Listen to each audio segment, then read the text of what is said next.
She was exiled for being broken. No wolf. No strength. Thrown out into the cold by a pack that called her worthless. Then she found him bleeding in the snow. A stranger. Poisoned by silver. Meant to kill a king. She had every reason to leave him to die. But she pulled the arrow from his chest anyway and dragged him 6 miles through a blizzard that should have killed them both. What she didn't know was that saving him would reveal who she really was.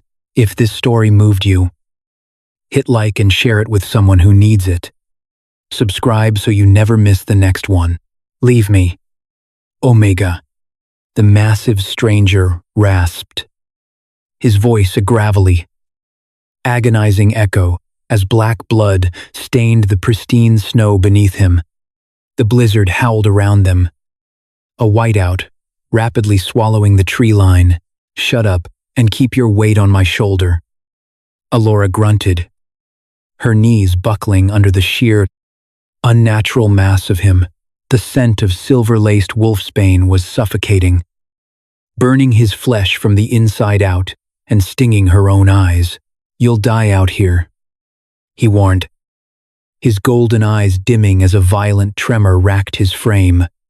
6 miles to the border. You won't make it. Alora adjusted her grip, her frozen fingers digging into his thick coat. I'm already dead to this pack, she whispered, her breath misting. But today, neither of us is dying in this snow. The storm hadn't arrived. It had violently descended 10 minutes ago. The sky above Blackwood Ridge had been a bruised, heavy purple. Now it was a blinding, impenetrable sheet of white. Alora had only meant to gather enough kindling to survive the night. As a lone Omega living on the absolute fringes of the Silver Pine Pack's territory, her survival was entirely in her own hands. She had no alpha to provide for her, no packmates to insulate her cabin, and no wolf of her own to keep her warm. Her wolf had never fully surfaced a genetic failure that had earned her a violent exile 2 winters ago. She was, for all intents and purposes, a fragile human girl living in a world of apex predators. She was pulling her threadbare wool coat tighter around her throat when the scent hit her. It cut through the sterile, biting smell of ice, a thick, metallic copper underscored by the acrid, choking stench of burning ash, wolfsbane, and not the natural root that grew by the riverbanks, but the weaponized, silver-laced variant used only by hunters or assassins. Instinct told her to run back to her drafty cabin. Curiosity and a strange, pulling ache in her chest forced her boots to pivot toward the scent. She found him at the base of a shattered pine tree. At first, through the swirling snow, she thought a boulder had tumbled from the ridge, but boulders didn't heave with ragged, wet breaths. As Alora approached, her snowshoes crunching softly, the shape resolved into a man. He was massive, built with the kind of brutal, architectural muscle that spoke of ancient bloodlines. He was half-shifted, a dangerous state of limbo. Thick, dark fur clung to his forearms and jawline, and his hands ended in lethal, obsidian claws that were currently tearing into the frozen earth in agony.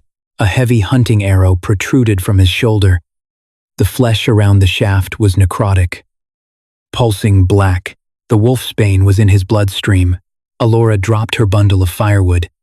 The sound made him snap his head up. His eyes were a luminous, striking gold, but they were clouded with fever and pain, even dying. The sheer aura of authority rolling off him was enough to make Alora's knees want to strike the snow. Her inner Omega, usually a silent, dormant ghost, shrieked at her to submit. This was no ordinary alpha. The density of his presence felt older, heavier. Stay back, he snarled. A low, vibrating sound that rattled her ribs. He tried to push himself up, but his left arm gave out, sending him crashing back into the snow with a muffled groan. Alora didn't submit. She didn't run. She looked at the blood pooling rapidly around him, melting the snow into a horrific slush. 6 miles. That was the distance to the neutral trading post beyond the mountain pass. It was the only place with a healer who didn't answer to the Silverpine Alpha, the same Alpha who had likely ordered this hit, given they were on his territory. "You're bleeding out," Alora said, her voice surprisingly steady against the howling wind. She stepped forward, ignoring his warning growl. She dropped to her knees beside him, the cold seeping instantly through her denim jeans. "Don't touch me," he ground out, his jaw tight as another spasm of venom-induced pain racked him. "If I don't pull this arrow and pack the wound, you'll be dead before the snow covers you," she replied flatly. She didn't wait for his permission. Her small, freezing hands gripped the thick shaft of the arrow. "Hold your breath." She yanked. The man let out a roar that tore through the blizzard, a sound so feral and dominant it made the pines tremble. Black blood sprayed, burning the snow. Alora didn't flinch. She shoved her scarf under the gaping wound. Pressing down with all her meager weight, he seized her wrist, his claws biting into her skin, stopping just short of drawing blood. He was fighting the urge to tear her apart, his golden eyes blazing into her hazel ones. "Who are you?" he demanded, his breath hot and ragged against her face. "Nobody," Alora said, holding his gaze despite the terror fluttering in her throat. "Get up. I'm getting you out of here." The first mile was a masterclass in agony. The blizzard had escalated from a storm into a punishing force of nature. The wind shrieked through the canyon, throwing crystalline ice against Alora's face like shattered glass. Every step required a conscious, agonizing calculation. Lift the heavy snowshoe. Plant it. Shift his weight. Breathe. Repeat. Kalen. She hadn't asked his name, but the embroidery on the shredded remnants of his tunic spelled it out. He was a suffocating burden. He had to be well over 250 pounds of dense muscle and bone. He'd managed to suppress his partial shift, reverting fully to human form to conserve energy. But the poison was ravaging him. He was burning up through her thin coat. Alora could feel the unnatural furnace of his body heat, a stark, terrifying contrast to the sub-zero air around them. His left arm was draped heavily over her shoulders, her own arm wrapped tightly around his waist. She was essentially dragging him, acting as a living crutch for a predator who could snap her neck with a flick of his wrist. "Leave me," Kalen muttered again, his chin resting near her temple. His voice was slurring. "You're slowing down. The cold will take you. I told you to shut up." Alora panted, her lungs burning with the icy air. "If you have enough energy to talk, you have enough energy to walk. Move your feet." He scoffed, a weak, cynical sound, an Omega giving orders, an Omega who is currently keeping you vertical. She shot back, her boots slipping on a patch of black ice hidden beneath the powder. They stumbled. Kalen's immense weight pulled them both downward. Alora let out a sharp cry as her knees hit the frozen ground, bearing the brunt of the impact for a terrifying second. Kalen didn't move. He lay in the snow, his breathing shallow. Alora scrambled to her feet, her muscles screaming in protest, and grabbed the lapels of his ruined coat. No, you don't get to sleep," she yelled over the wind. Shaking him, the wolfsbane was pulling him under. "Kalen, open your eyes." His golden eyes fluttered open. Unfocused, he looked at her, but he wasn't seeing Alora. He was seeing ghosts, the northern pass. He whispered, his voice cracking. They knew the route. Cassian. He gave them the route. A betrayal. Alora felt a chill that had nothing to do with the weather. To take down a wolf of his size required coordination, insider knowledge, and immense cowardice. She knew a thing or two about cowardice. A flash of memory hit her the sneer on her former alpha's face as he pushed her out the doors of the packhouse into the freezing rain, telling her she was a waste of rations. She knew what it felt like to be discarded by your own kind. Cassian is a coward, Alora said firmly, pulling on Kalen's coat. Are you going to let a coward kill you up? Now, whether it was her words or the sheer, unbelievable audacity of a scentless Omega commanding him, a flicker of lucid rage returned to Kalen's eyes. With a guttural groan of effort, he planted his good hand in the snow and forced himself up. Alora immediately wedged her shoulder back under his arm, taking the weight before he could sway. 5 miles, she lied through chattering teeth. In truth, they hadn't even cleared Blackwood Ridge. We just have to make it to the river. As they resumed their grueling march, the silence stretched, broken only by the howl of the wind and their ragged breathing. The terrain began to slope upward, a steep incline of jagged rocks hidden by deep drifts. Alora's vision began to spot with black edges. The physical toll was immense. Her arms were numb. Her back was in a state of continuous spasm, and the cold was slowly leaching the life from her extremities. But every time she thought about letting go, she felt the frantic, irregular beating of Kalen's heart against her side. He was dying, but he was fighting it with a terrifying, silent ferocity. Why? Kalen suddenly asked, his voice barely audible over a gust of wind. Why are you doing this? I am a stranger. A target. Alora didn't look at him. She kept her eyes fixed on the white abyss ahead. Because, she said quietly, her words snatched away by the storm. No one came for me when I was left to die in the cold. I won't be the monster they said I was. I won't leave you. Kalen went silent, but the arm draped over her shoulder tightened just slightly, anchoring them together as they stepped blindly into the fury of the blizzard. It had taken them 3 hours to cover 2 miles. The Blackwood River lay before them, a jagged, twisting ribbon of dark ice carving through the snow-draped valley. The blizzard had swallowed the tops of the pines, reducing the world to a claustrophobic dome of swirling white and howling noise. Alora's body was operating on a mechanical, detached level of survival. She could no longer feel her toes, and her fingers locked in a death grip around Kalen's waist felt like shattered glass beneath her mittens. Every breath she took felt like inhaling crushed needles. Kalen was deteriorating rapidly. The silver-laced wolfsbane was a merciless poison designed to slowly strip a shifter of their healing factor before liquefying their internal organs. His skin, where it brushed against her cheek, was terrifyingly hot. Yet violent tremors shook his massive frame every few steps. The thick, black veins spiderwebbing from the arrow wound on his shoulder had crept up the side of his neck, stark against his pale skin. The ice.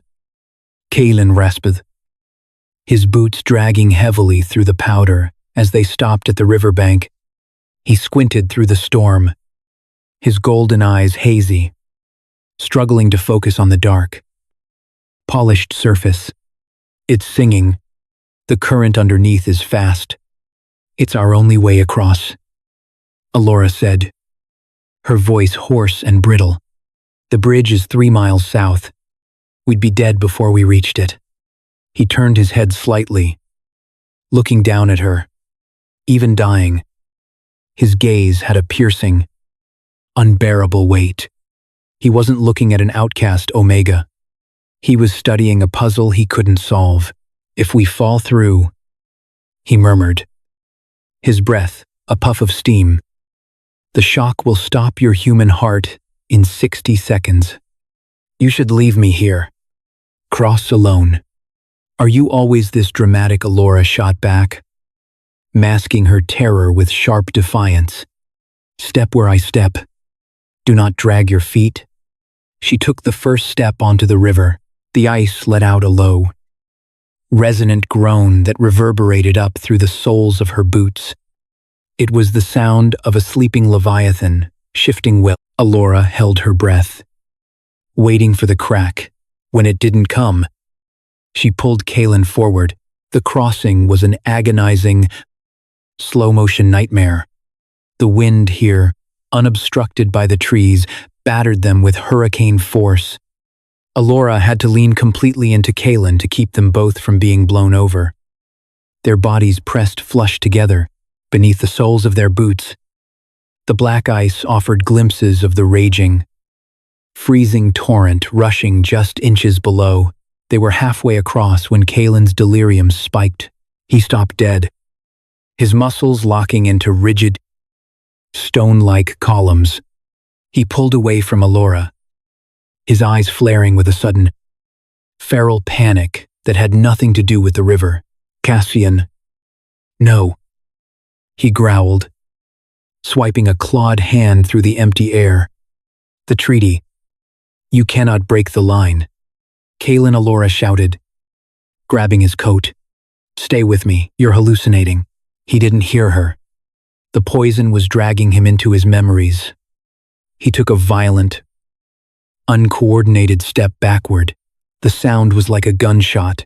A web of white fractures exploded across the black ice, directly beneath Kaelin's heavy boots. Alora's eyes widened in horror. She lunged forward, grabbing the lapels of his coat. But he was already falling. Instinct ancien, predatory, and fiercely protective, overrode Kaelin's delirium in a fraction of a second, as the ice gave way beneath him, revealing the lethal, rushing black water.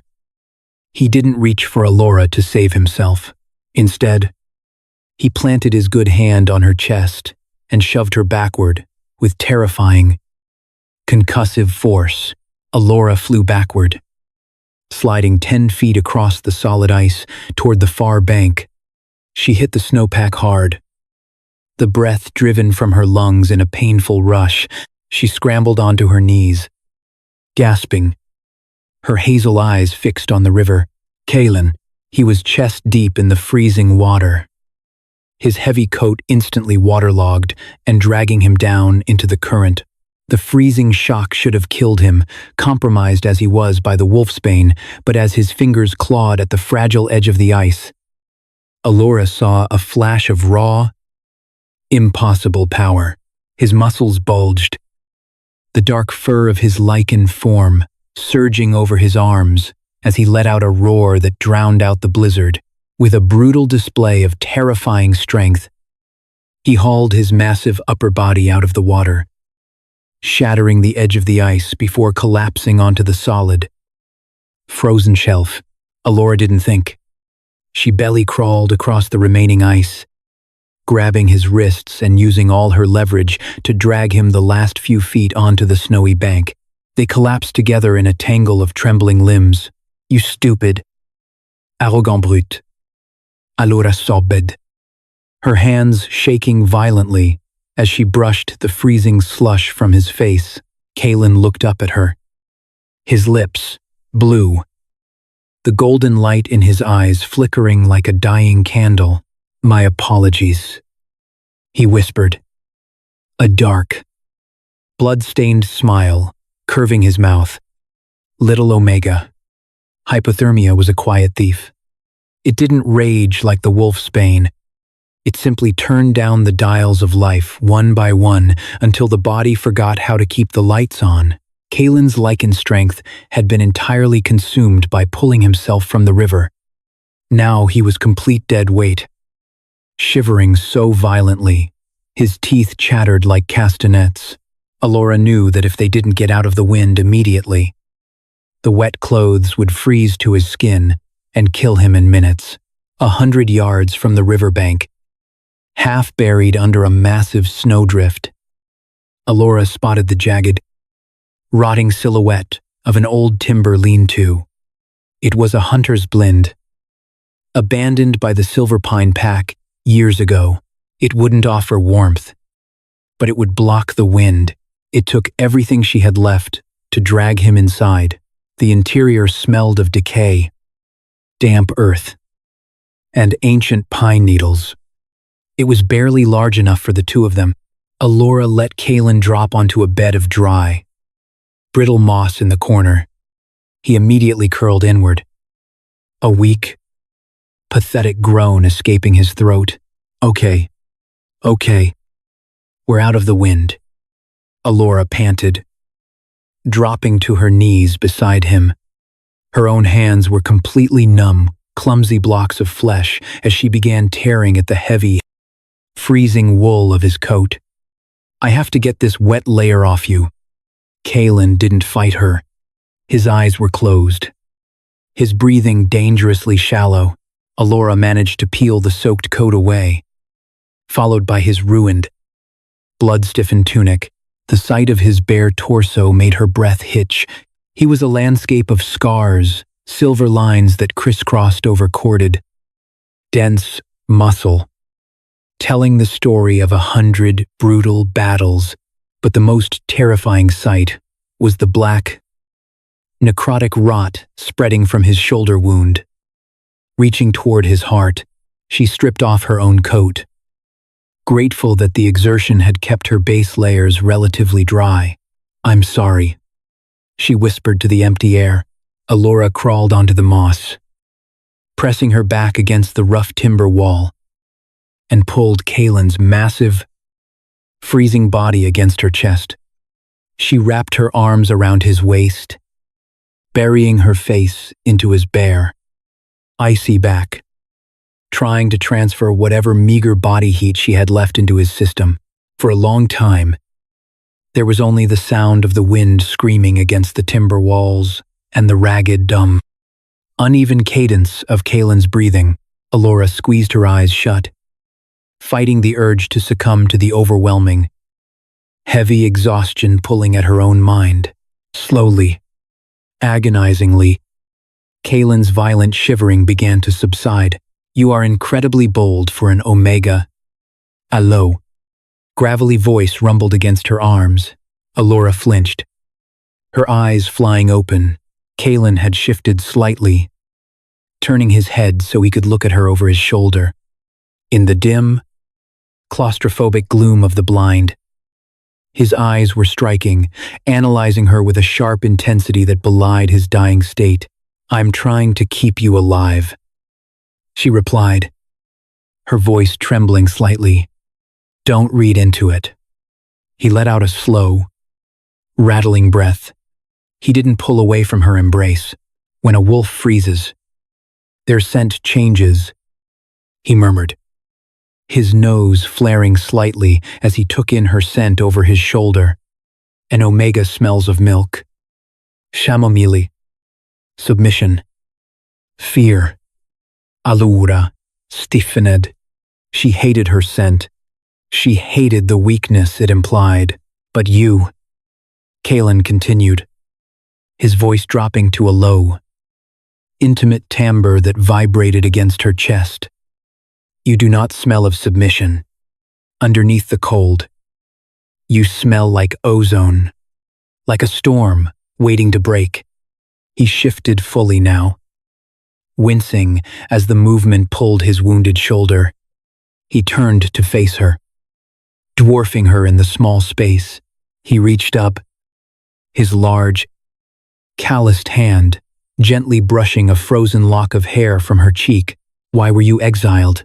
Alora swallowed hard, the touch of his skin sending an electric place, unfamiliar jolt through her nervous system. Because I'm broken, she whispered, looking away from his penetrating gaze. My wolf never surfaced. I couldn't shift. The alpha, he said. I was a genetic dead end, a drain on resources. Kalen's thumb grazed her jawline, forcing her to look back at him. The gold in his eyes had deepened, swirling with an ancient terrifying authority. Silverpine is led by a fool. He rasped softly, "You are not broken. Little one, your wolf is not dead." "Then what is she?" Alora asked, a bitter edge to her voice. "Locked." Kalen breathed, his thumb resting against her pulse point, waiting for a key worthy of her. Before Alora could process the weight of his words, a sound cut through the howl of the blizzard outside. Asterisk, crunch, crunch. Snowshoes. Kalen's hand froze on her jaw. The intimate tension in the blind shattered, replaced instantly by the suffocating chill of mortal danger. Outside. Allo. Guttural snarl vibrated through the timber walls. The Silverpine hunters had found them. Alora stopped breathing. Beside her, Kalen attempted to push himself up, but his body betrayed him. His arm collapsed, and he bit back a groan of pure agony as he hit the dirt floor. The wolfsbane and the icy river had taken everything. The apex predator was currently grounded. "Stay down," Alora mouthed, her heart hammering against her ribs like a trapped bird. Through the gaps in the rotting timber, she saw a shadow pass. Then another. 2 hunters. She closed her eyes, pulling air through her nose to catch their scent over the storm. Pine needles, vetfua, and the sharp tang of cheap chewing tobacco. Torin and Vance. A wave of nausea washed over her. Torin was a beta in the Silverpine pack, a cruel, petty enforcer who'd taken particular joy in tormenting Alora before her exile. If they found Kalen, they would finish the assassination. If they found Alora with him, they would drag her back to the Alpha to be made an example of. "Alora," Kalen whispered, his voice a ragged thread. His golden eyes were fixed on her, burning with a helpless, furious intensity. He was trying to order her to run, to slip out the back and save herself.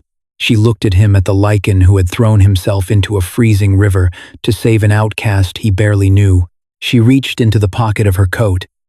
Her fingers closed around the slick, blood-crusted wooden shaft of the arrow she'd pulled from his shoulder earlier. The silver broadhead was still coated in concentrated Lethal Wolfsbane. Alora didn't run. She stood up. "I smell blood." Torin's voice filtered through the wood, muffled but distinct. "Fresh. Not just the targets. Someone's with him. Probably dead by now," Vance replied, sounding miserable in the cold. "Let's just check the lean-to and get back. I'm freezing my tail off." Alora moved to the crumbling doorway of the blind.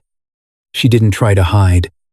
She stepped out into the howling wind, placing herself directly between the 2 massive, fur-clad hunters and the entrance to the shelter.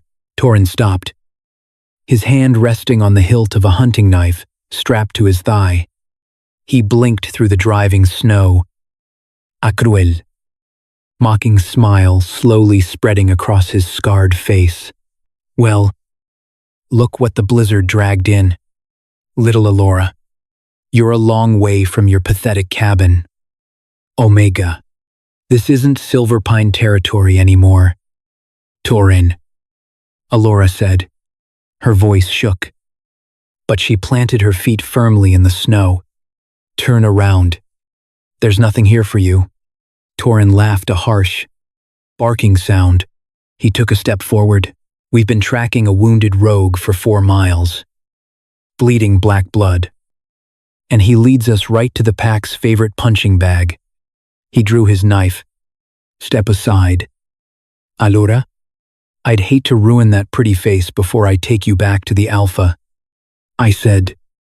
Alora raised her chin, her knuckles white as she gripped the broken arrow hidden in her pocket. "Turn around," or what Torin sneered, closing the distance. "You'll whine at me. You don't even have a wolf to whimper with." He lunged, his large hand reaching out to grab her by the throat. Alora didn't flinch. She used his momentum against him. As his hand closed around her collar, she sidestepped, bringing her right hand up in a vicious, upward arc. She drove the wolfsbane-coated arrowhead directly into the unarmored gap between Torin's collarbone and neck. Torin shrieked a horrific, gurgling sound as the silver and poison hit his bloodstream simultaneously. He stumbled backward, dropping his knife, his hands flying to his neck as the black veins instantly began to spiderweb across his throat. Vance froze, staring in absolute shock at the Omega, who'd just crippled his commander. "You bitch," Vance roared, his eyes flashing yellow as his bone structure began to pop and crack. Initiating the shift into his wolf form, Alora scrambled backward, her heart plummeting. She'd lost her weapon. She couldn't fight a fully shifted wolf. She hit the timber frame of the blind. Trapped, but Vance never completed his shift. A hand, massive, clawed, and vibrating with an unnatural, terrifying heat slammed into the timber doorframe right beside Alora's head. Kalen stepped out of the blind. He was dying. He was poisoned, freezing, and bleeding. But as he stood tall, towering over Alora, the air around him seemed to warp and compress. The blizzard itself seemed to hesitate. His eyes were no longer gold. They were a glowing, infernal crimson. The sheer, suffocating density of his aura slammed into the clearing like a physical shock wave. It wasn't just the aura of an alpha. It was the oppressive, absolute dominance of a king. Vance hit the snow as if his legs had been cut out from under him. His half-shifted form was crushed into the powder by the sheer psychic weight of Kalen's presence. Torin, gasping on the ground, began to weep in sheer, instinctual terror. "Knail," Kalen commanded.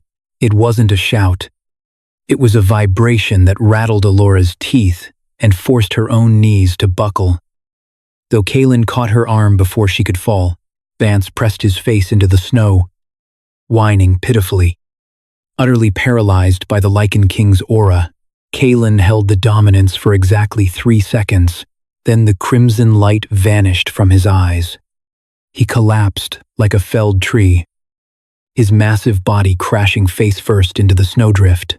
Alora dropped beside him, gasping for air as the oppressive aura vanished. She looked at the two hunters, too terrified and poisoned to move, and then down at the unconscious king. 1 mile left to the border. She grabbed his ruined coat, hauled his heavy arm over her shoulder, and began to pull.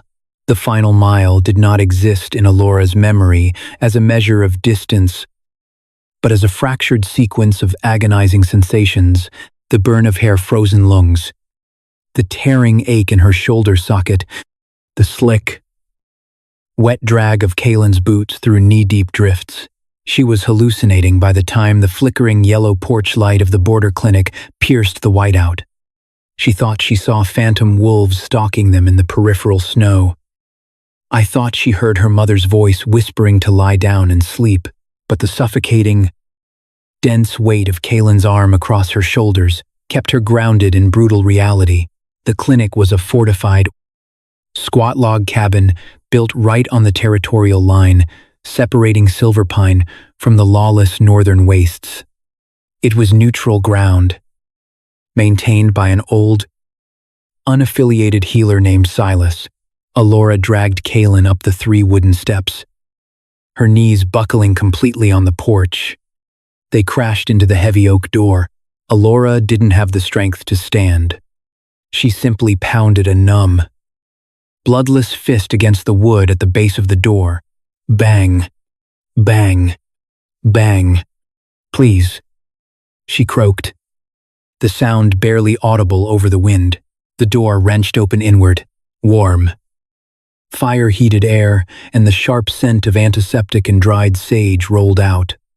Silas, a grizzled man in his 60s with the thick, sturdy build of a bear shifter, stood framed in the light, a double-barreled shotgun resting casually over his forearm.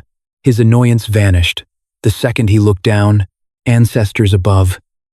Silas breathed, dropping the shotgun so it hung by its sling. He grabbed Kaelin under the arms, his own formidable muscles straining against the Lycan's dead weight.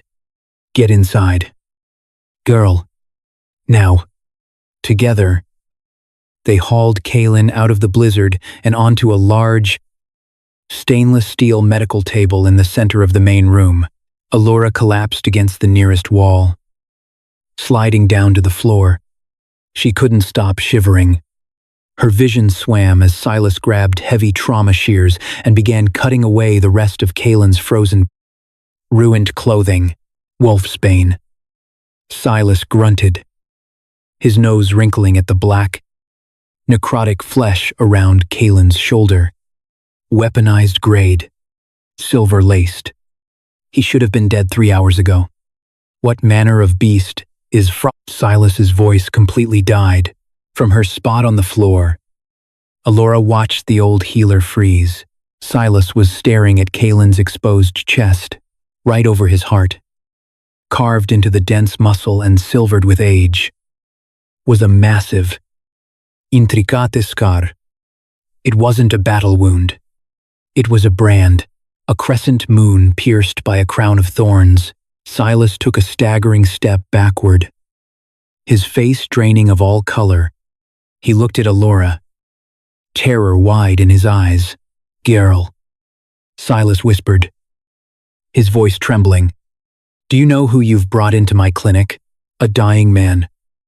Allura rasped, forcing herself up on shaking legs. That is not a man, Silas said, looking back at the table as if he held a live explosive. That is the Lycan king of the northern reaches, Kaelin Vance, the blood sovereign. He slaughtered the entire Obsidian pack single-handedly when they rebelled last winter.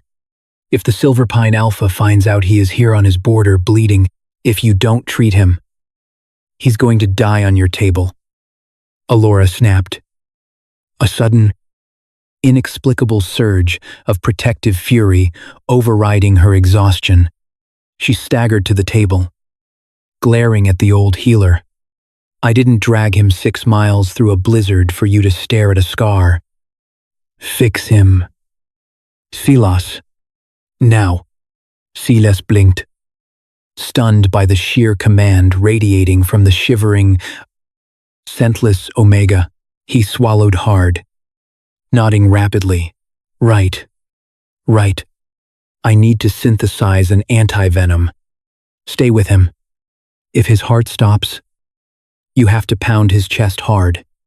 Silas sprinted to a wall of apothecary jars and medical supplies. Allura leaned over Kaelin. His breathing was a horrific, wet rattle.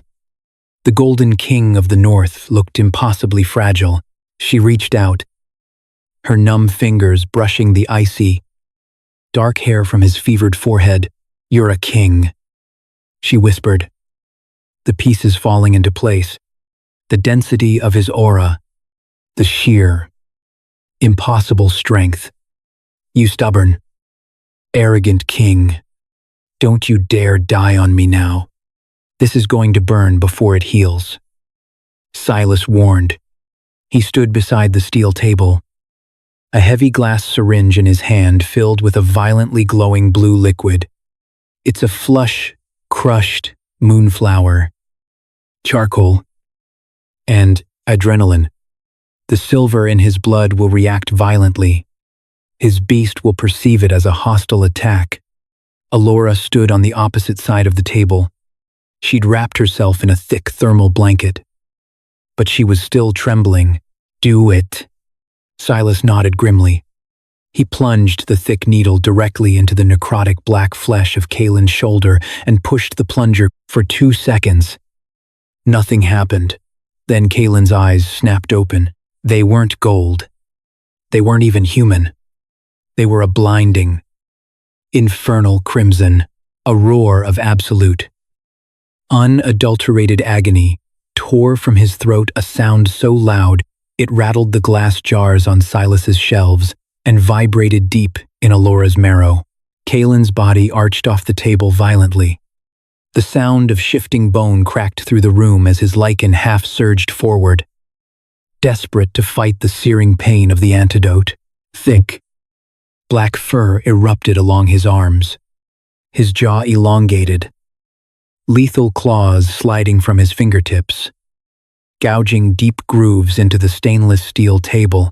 "Back away," Silas yelled, scrambling backward toward his shotgun. "He's lost to the blood rage. He'll tear us apart." Kaelin thrashed a blind, berserk predator. He swung a massive, clawed arm, shattering a tray of surgical instruments. He was trying to rip the source of the pain out of his own shoulder. If he succeeded, he would bleed out in seconds. Alora didn't back away. She didn't know if it was exhaustion, stupidity, or the quiet, dormant wolf buried deep inside, her mind suddenly rising to the surface. But she lunged forward. She climbed directly onto the steel table, straddling Kaelin's waist to pin him. Though his immense strength made her feel like a feather on a tempest. "Kaelin," she screamed, grabbing his face with both hands. His skin was scorching hot, his thick fur coarse against her palms. He snapped his jaws at her, his razor-sharp teeth missing her nose by an inch.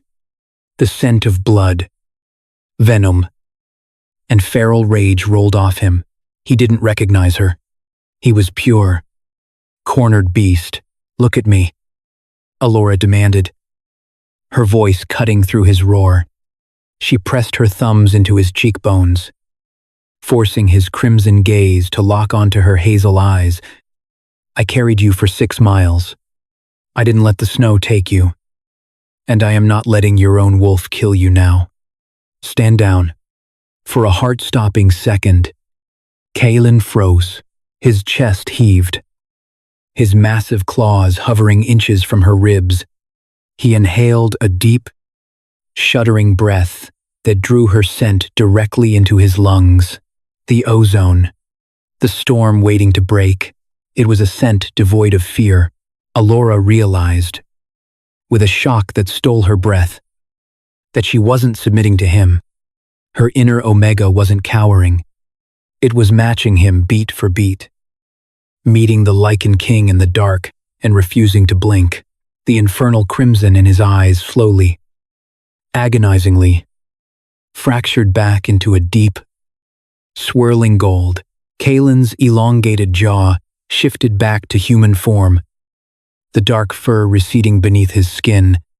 His muscles, rigid as iron, suddenly went entirely slack. He let out a long, ragged exhale that sounded like a sob, his head falling back against the steel table. But his hand, massive and heavy, reached up and wrapped around the back of Alora's neck. He pulled her down, burying his face into the crook of her shoulder. "Mine," he rumbled. The word, a deep, subconscious vibration against her collarbone. Alora froze, her heart hammering wildly against his chest. The mating claim. It was an instinctual, fever-driven word. But the sheer possessive weight of it sent a rush of heat straight to her core. She didn't pull away. She wrapped her arms around his broad shoulders, holding him as the antidote finally did its work, purging the black veins from his skin. Across the room, Silas slowly lowered his shotgun. He stared at the frail, scentless Omega, holding the most dangerous apex predator on the continent as gently as a child. "Impossibly," the old healer whispered to himself. Dawn broke over the mountains, painting the frost on the clinic windows in pale, icy pinks.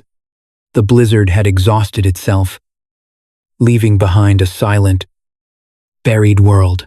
Alora was asleep in a wooden chair, pulled close to the medical table. Her head rested on her arms near Kaelin's side. The Lycan King was breathing deeply, his skin back to a healthy, albeit pale tone. The necrotic flesh on his shoulder was gone, replaced by the rapid, angry red of cellular regeneration. A sharp, violent crack shattered the morning peace. Alora jolted awake. Outside, the heavy roar of snowmobiles and diesel engines cut through the silence. Through the frosted window, she saw a dozen large figures dismounting in the snow. They wore heavy gray furs, silver pine enforcers, and leading them ahead taller than the rest was Alpha Thorn, Panic, cold and sharp, spiked in Alora's chest. Thorn was a brute of a man, a tyrant who ruled his pack through intimidation and violence. He was the one who'd exiled Alora, the one who'd likely orchestrated the assassination attempt on Kaelin. Silas. Alora, he said. Jumping to her feet, the old healer was already at the front window. His face grim. They've tracked you. Or Vance managed to crawl back and report. Silas grabbed his shotgun, checking the breach. This is neutral ground. But Thorn has never respected the old laws. He wants me, Alora said, her mind racing. And he wants to finish the job on the king. Hide him. Put him in the cellar. Before Silas could argue, the heavy oak front door of the clinic didn't just open, it was kicked off its iron hinges. Crashing inward onto the floorboards, Alpha Thorn stepped into the room, kicking the splintered wood aside. His eyes were bright yellow, simmering with aggressive dominance. Flanking him were 4 massive enforcers, their hands resting on hunting knives. Silas, Thorn sneered, his gaze sweeping the main room. Smells like a hospital in here. And blood. Black blood. Silas stood his ground. Shotgun pointed at the floor. You are violating a neutral sanctuary. Thorn, step back outside. Thorn laughed a cruel, echoing sound. He took another step in, his nose flaring. Then his eyes locked onto the closed wooden door of the back recovery room. I'm looking for a stray dog that wandered onto my territory. And it seems my pathetic little exiled Omega. Alora stepped out of the back room, pulling the door shut behind her with a soft click. She wore a borrowed, oversized flannel shirt of Silas's. But she stood straight. 2 days ago, the sight of Thorn would have sent her to her knees in instinctual terror. But standing before him now, having carried a true king through the jaws of death, Thorn didn't look terrifying. He looked small. He looked like a bully playing dress-up. Alora, Thorn mocked, a wicked grin spreading across his face. Look who survived the winter. You've got a lot of nerve being this close to my borders. It's not your border. Thorn, Alora said, her voice steady and clear. Leave. Thorn's smile vanished. The utter lack of submission in her tone enraged him. He crossed the room in 3 massive strides. Looming over her, he leaned in, intending to force her down with his alpha aura, but as he inhaled, his eyes widened in sudden, jarring confusion. Alora no longer smelled of milk and chamomile. She didn't smell like a broken Omega. She was completely saturated in the scent of aged pine, winter storms, and the deep, crushing earth of a Lycan king. It was a possessive, overwhelming scent mark. What is that? Thorn hissed, stepping back instinctively. You reek of male. A dominant. His eyes darted to the closed door behind her. Who is in that room? Omega, someone you shouldn't have messed with. Alora replied coldly. Rage exploded across Thorn's face. You insolent bitch. He backhanded her. The blow was brutal. Fueled by alpha strength, Alora was thrown violently to the side, crashing into a wooden table of bandages before hitting the floor hard. Tasting blood, Silas raised his shotgun, but two enforcers instantly drew their weapons. Leveling them at the old man, Thorn stepped over Alora, reaching for the handle of the recovery room door. "Let's see what piece of trash you dragged." He never turned the handle. The solid oak door exploded outward, shattering into 1,000 lethal splinters. Thorn was thrown backward off his feet by the concussive force. Crashing into his own enforcers, out of the dust and debris stepped Kalen. He was bare-chested, the crescent moon brand on his chest stark against his muscles. His eyes were not human. They were glowing, molten gold, burning with a rage so ancient and terrifying. It sucked the oxygen from the room. He looked at Thorn groaning on the floor, and then his gaze snapped to Alora, who was bleeding from her lip. The Lycan King let out a low, vibrating growl that shook the very foundations of the cabin. "You touched my Luna," Kalen rumbled, stepping over the threshold. "And for that, your pack dies today." The air pressure in the clinic dropped so rapidly. Alora's ears popped. Kalen didn't shift into his wolf form. He didn't need to. The sheer, suffocating density of his pure Lycan bloodline was a physical weapon, expanding into the room and crushing the oxygen out of the space. The wooden floorboards groaned beneath his bare feet, protesting the unnatural weight of his presence. Alpha Thorn, who had terrorized the Silverpine pack for over a decade, scrambled backward until his spine hit the shattered doorframe. The arrogant sneer had been wiped from his face, replaced by the primal, wide-eyed terror of prey, realizing it was trapped in a cage with an apex predator. "You're poisoned." Tornestemel. His yellow eyes darting to the faint, pinkish scar on Kalen's shoulder where the necrotic flesh had been minutes ago. That was weapons-grade silver. "You shouldn't even be standing." Kalen stepped fully into the light. His golden eyes were molten, glowing with a lethal intensity. "It takes more than a coward's arrow to kill a king, Thorn, and it takes more than a blizzard to break a true Luna." "Kill him!" Thorn shrieked at his enforcers, his voice cracking in blind panic. The four massive men hesitated. They were hardened fighters, but the aura radiating from Kalen was forcing their inner wolves to whine in submission. Finally, the largest of the enforcers let out a desperate, guttural yell and lunged forward. Drawing a heavy hunting knife, Kalen moved with a speed that defied his massive frame. It was a blur of violent, economic motion. He didn't bother dodging. He stepped directly into the enforcer's guard, his hand snapping out to clamp around the man's thick wrist, with a sickening, sharp crack that echoed off the timber walls. Kalen shattered the enforcer's arm. The knife clattered to the floor. Before the man could even scream, Kalen grabbed him by the throat and hurled him across the room as easily as tossing a rag doll. The enforcer crashed through the front window, disappearing into the snowdrifts outside. The remaining three enforcers instantly dropped to their knees, pressing their foreheads against the floorboards, completely submitting to the Lycan King. They wanted no part of this execution. Thorn realized he was alone. A feral, desperate snarl ripped from his throat as he triggered a half shift, his jaw elongating and his hands morphing into heavy claws. He threw his massive weight forward, aiming to tear out Kalen's throat. Kalen didn't even flinch. He simply raised his right hand.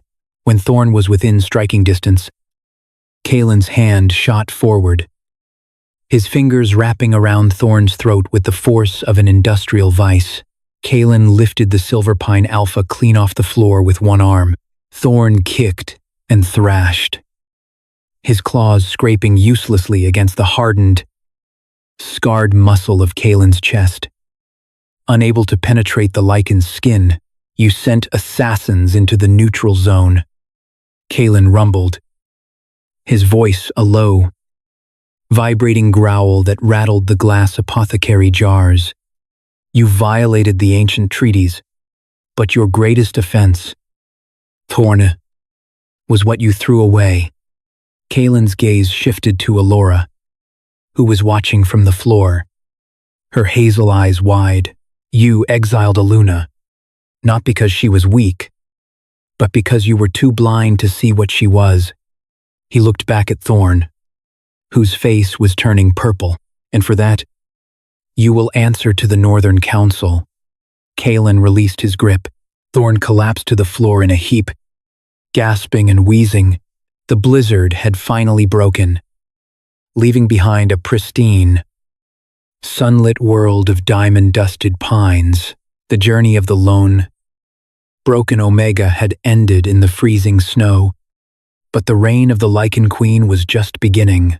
Kaelin carried Alora out of the clinic, not out of necessity, but out of absolute reverence, stepping into a territory that now belonged to them both.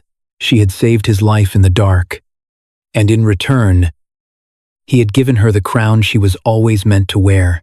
I've spent years studying stories of survival and self-discovery, the ones that show us what happens when the world calls you broken and you prove them wrong by becoming exactly who you were meant to be. 5. Takeaway points. Point 1. The world will throw you away for the very thing that makes you irreplaceable. Alora was exiled because her wolf never surfaced. The Alpha called her a genetic dead end, a waste of rations, and left her to freeze. But when Kaelin the Lycan King was dying from silver-laced wolfsbane, she was the only one who didn't run. She pulled the arrow from his chest with her bare hands and dragged him through a blizzard for 6 miles. The weakness they mocked her for became the strength that saved a king. Point 2. Real courage isn't loud. It's what you do when no one's looking and there's no reward waiting. Alora could have walked past the dying wolf in the snow. She could have saved herself. But she dropped to her knees in the freezing cold, yanked a poisoned arrow from his shoulder, and said, "Get up. I'm getting you out of here." She didn't do it for gratitude or a crown. She did it because no one came for her when she was left to die, and she refused to be the monster they said she was. Point 3. Sometimes the people who reject you are clearing the path to where you actually belong. Alpha Thorn exiled Alora and told her she was broken. 2 winters later, she stood in a neutral clinic, saturated in the scent of the Lycan King aged pine, winter storms, and crushing earth. When Thorn tried to force her to submit, she didn't flinch. She looked him in the eye and said, "It's not your border. Leave." The pack that threw her away had no idea they'd just exiled their future queen. Point 4. You don't need permission to be strong. You just need to stop believing the people who told you weren't. For years, Alora carried the Alpha's voice in her head, broken, worthless, a drain on resources. But when Kaelin fell into a freezing river and should have died, she grabbed his wrists and dragged him onto the bank. When hunters found them and tried to finish the job, she drove a wolfsbane-coated arrow into Torin's neck. She didn't wait for someone to tell her she was capable. She just fought. Point 5. The person who sees you when everyone else looks away isn't just important. They're everything. Kaelin was the Lycan King, the blood sovereign who'd slaughtered entire packs. But when he looked at Alora, he didn't see a broken Omega. He turned to face her in that freezing lean-to, brushed the ice from her face, and said, "You are not broken. Your wolf is not dead. She's locked, waiting for a key worthy of her." And when his wolf surfaced in a blood rage on that clinic table, she climbed on top of him, grabbed his face, and said, "Stand down." He did, because she wasn't submitting. She was matching him, beat for beat,